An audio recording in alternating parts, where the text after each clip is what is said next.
On today's episode of the Cryptoverse. Yes, I'm doing it podcast style. I'm testing something. So a story appeared in Coindesk today, which gave me an opportunity to share a particular direction in which I see the crypto economy is expanding. Now, it may not be entirely to your liking, but after my analysis, I think you'll feel much more accepting of it.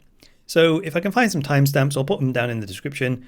But again, you really need all the information for all the details in this episode to make sense.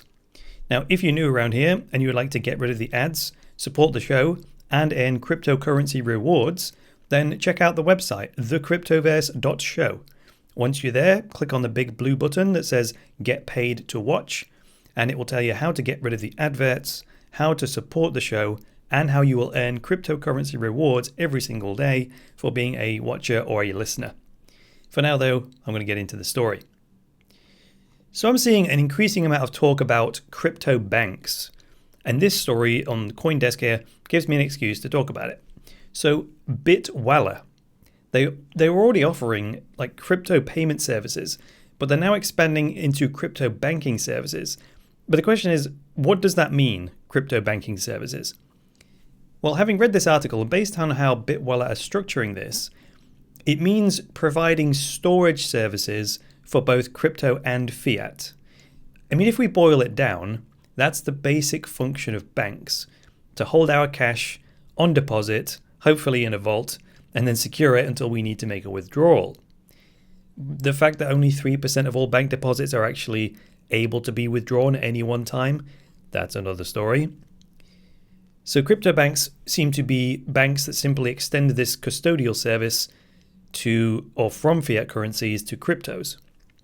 As an example, right now, think of three big banks in your country.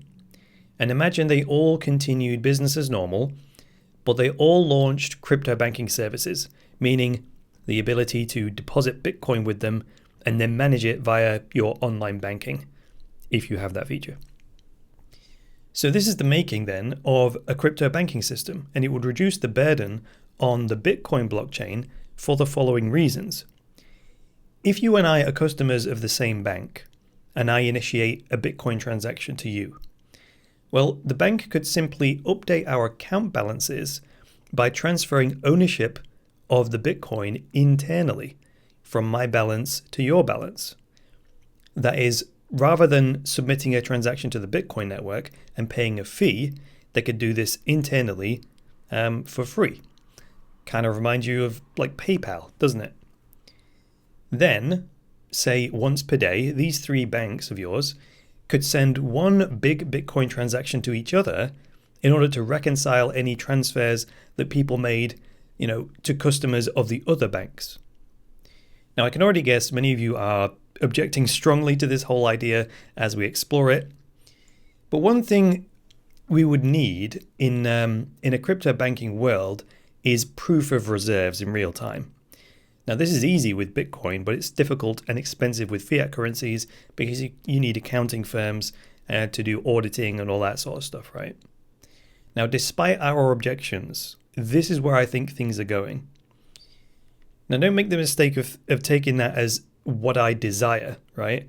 So many people make that mistake whenever I provide an interpretation of current events in crypto.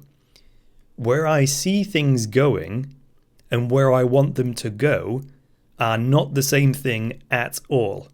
This is actually a key skill in investing, meaning you invest based on what is most likely to happen, based on an objective assessment of the market.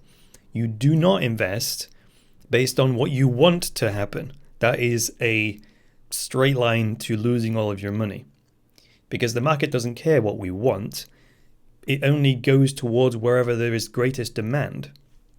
So, despite our objections, this is where I think things are going, and here's why. Number one, in this article, I've highlighted a bit here that says, the firm said it has started onboarding 40,000 customers who pre-registered for the service and will be accepting new customers with immediate effect. So Bitwala have 40,000 people on a waiting list waiting for this service who are now being onboarded. So that's point number one, why I think this is going in this direction.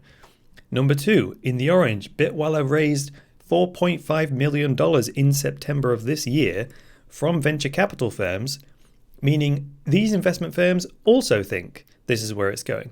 And they're not going to put $4.5 million of their money at risk if they're not certain about the trend. And number 3, hopping over to this Reddit post, 3 days ago, this Reddit user wrote a 563-word post explaining how they had just lost $170,000 of Bitcoin because they made a mistake in managing their keys. Now, I use that last example because it's right up to date, but quite frankly, these stories occur regularly. That means that we are most likely going to end up with a hybrid world where one half of the population decides to manage their own money and manage their own keys. That would be you and I. And the other half of the population would just decide to entrust their money to a crypto bank like Bitweller. Again, yes, yes, yes. All the yeses. These people will fail the crypto purity test, but they won't care, even if you explain all the dangers to them. There is this large group of people out there that trust banks more than they trust themselves, or at least they trust the banks to have better security practices than they do. Those are the people who will use crypto banks no matter how much you try and convince them to take personal responsibility.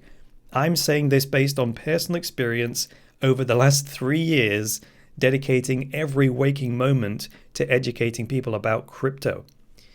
And if you don't agree that crypto banks is where things are going, you have to explain why Bitweller had 40,000 people on a waiting list for such a service.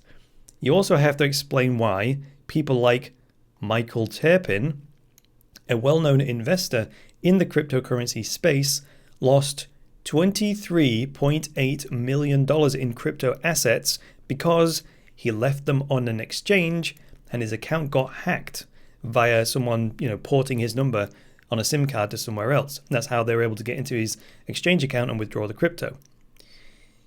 And this is someone who knows better. So at the end of the day, this hybrid model is fine because it's not a 100% crypto world that we're aiming for here. What we're aiming for here is a 100% free world. And crypto is just an excellent vehicle to facilitate that. There are people who currently refuse categorically to get into crypto just because it's too complex. So the creation of these crypto banks will result in those people being brought into the crypto economy. I much prefer that. I much prefer that to leaving all of their economic activity in the old financial system. But let me know what you think down in the comments below for today's episode. But that is all I've got for you today. If you liked this episode, go ahead, hit the like button. If you really liked it, hit the subscribe button. And if you would like to earn yourself a passive income in Bitcoin every single month, well, check out the Cryptoverse affiliate program, where you will earn an ongoing stream of Bitcoin in exchange for helping me to promote cryptocurrency adoption. But other than that, I will be back with the next episode of the Cryptoverse. Until then, it's me, Chris Coney, saying bye for now.